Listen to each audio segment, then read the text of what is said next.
हमारे चैनल के इस नए वीडियो में आपका स्वागत है। हम आज H1 वीज़ा के बारे में बात करेंगे, जो कि अमेरिका में प्रथम में 3 साल में जारी किया जाता है और इसको 3 साल के लिए बढ़ाया भी जा सकता है। लेकिन वीडियो शुरू करने से पहले अगर आप हमारे चैनल पर पहली बार आए हैं तो कृपया करके हमारे चैनल को सब्सक्राइब कीजिए और उसके बगल में लगी हुई घंटी दबा दीजिए ताकि हमारे आने वाले सारे वीडियोस आपको टाइम पे मिलते रहें। तो आइए बात करते हैं क्या है H1B वीज़ा।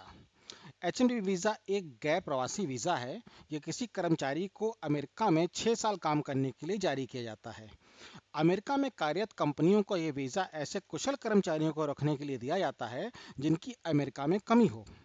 इस वीज़ा के लिए कुछ शर्तें भी हैं, जैसे इस पाने वाले व्यक्ति को कि स्नातक होने के साथ किसी एक क्षेत्र में विशेष योग्यता हासिल होनी चाहिए। साथ ही इसे पाने वाले कर्मचारी की सैलरी कम से कम $60,000 यानी करीब 40 लाख रुपए सालाना होनी जरूरी है। इस वीज़ा की एक खासियत भी है कि ये अन्य देशों के लोगों के लिए अमेरिका में बसने का रास्ता भी आसान कर देता है। H1B वीज़ा धारक 5 साल के बाद स्थायी नागरिकता के लिए आवेदन कर सकता है। इस वीज़ा की मांग इतनी ज़्यादा है कि इसे हर साल लॉटरी के जरिए जारी किया जाता है। H1 वीज़े का सबसे ज़्यादा इस्तेमाल भारतीय कंपनियां करती हैं और साथ ही में अमेरिका की कई बड़ी कंपनियां जैसे कि माइक्रोसॉफ्ट और गूगल जैसी कंपनियां भी करती हैं। प्रथम में ये वीज़ा 3 साल के लिए ही जारी किया जाता है और अगर आपके पास वहाँ पर डिमांड है कंपनी के पास और वहाँ पर कोई रिसेशन टाइप की चीज़ नहीं है तो ये वीज़ा 3 साल के लिए आगे बढ़ाया जा सकता है। पूरी बात यह है कि कंपनी को जस्टिफाई करना पड़ता है कि आपकी स्किल की यूनाइटेड स्टेट ऑफ अमेरिका में ज़रूरत है।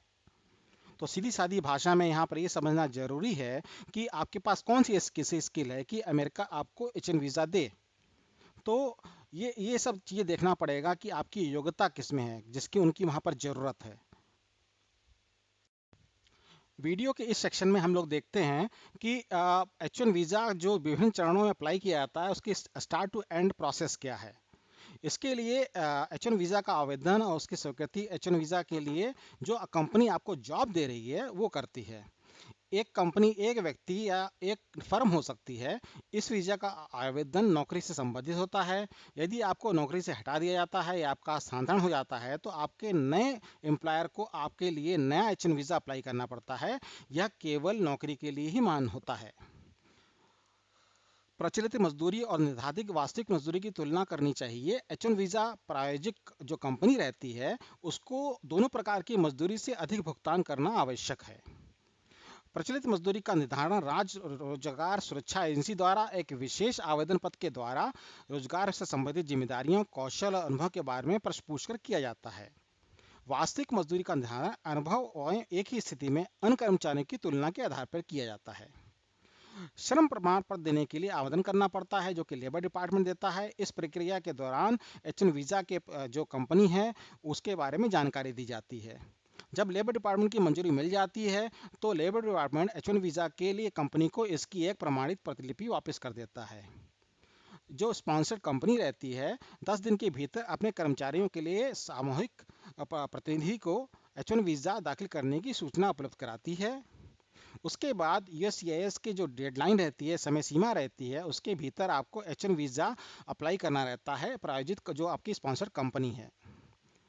तो ये बहुत ही सिंपल प्रोसेस है जिसमें कि जो व्यक्ति वीज़ा लेने जा रहा है उसका कोई रोल नहीं रहता जब तक वो स्टैंपिंग के लिए वीज़ा स्टैंपिंग के लिए कॉन्सुलेट में ना जाए।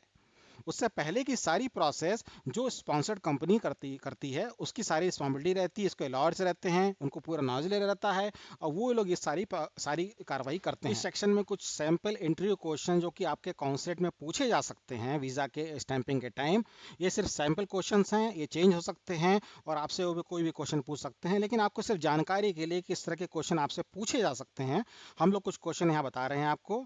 पहला क्वेश्चन है, यदि आपका मैनेजर आपको नौकरी से निकाल देता है तो आप क्या करेंगे। दूसरा क्वेश्चन, आपका यह प्रोजेक्ट घर बैठकर या अपने देश में क्यों नहीं पूरा किया जा सकता। आप अमेरिका में रहकर एक ही कंपनी के लिए काम करेंगे या कई कंपनियों के लिए। आपकी भारत वापस आने की क्या योजना है। यदि आपको यह वीज़ा मिल जाता है तो आपकी कंपनी को इससे क्या फ़ायदा होगा। अमेरिका में आपके परिचय के कितने लोग रहते हैं। क्या आपने चेक कर लिया है कि जो आपकी H1 वीज़ा स्पॉन्सर्ड कंपनी है वो विश्वसनीय है। क्या मैं आपका बैंक स्टेटमेंट देख सकता हूँ। आपने संयुक्त राज्य अमेरिका यानी कि यूएसए को ही क्यों चुना? अमेरिका में ऐसा क्या है जो भारत में नहीं है?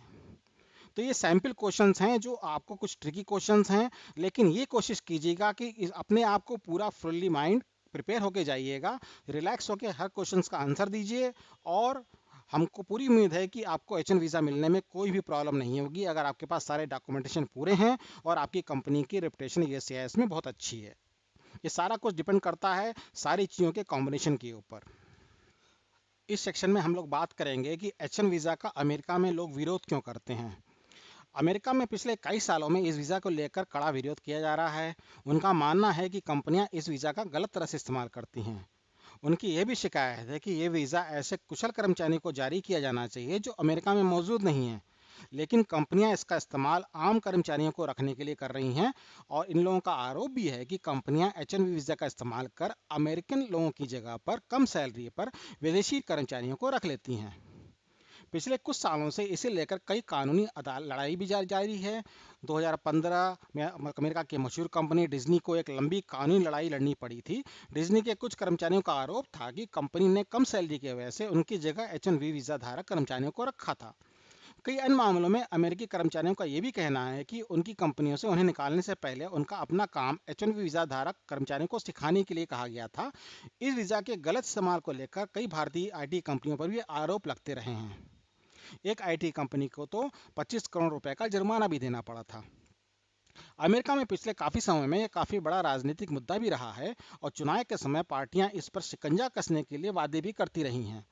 राष्ट्रपति चुनाव के दौरान भी जो हमारे इस वक्त के राष्ट्रपति हैं, उन्होंने एक बड़ा चुनावी मुद्दा बनाया था। इन्होंने कहा था कि इस पर पूर्ण प्रतिबंध लगाने की बात कही थी।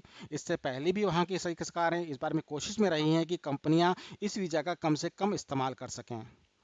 और इससे पहले की सरकार ने 2010 में और उसके बाद 2016 में एच वन वीज़ा की फीस में भारी बढ़ोतरी भी की थी।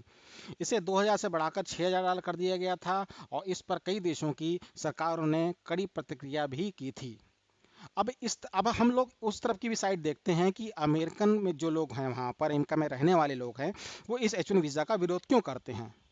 उनकी भी हमको भावनाएं समझने की कोशिश करनी चाहिए कि अगर वहाँ पर सेम स्किल के आदमी हैं और कोई एच वन वीज़ा वाला आके उनकी नौकरी ले रहा है, तो ऑफ कोर्स किसी को भी खराब लगेगा कि भाई जो स्किल मेरे पास है उससे आप बाहर से आदमी लाके क्यों रख रहे हैं।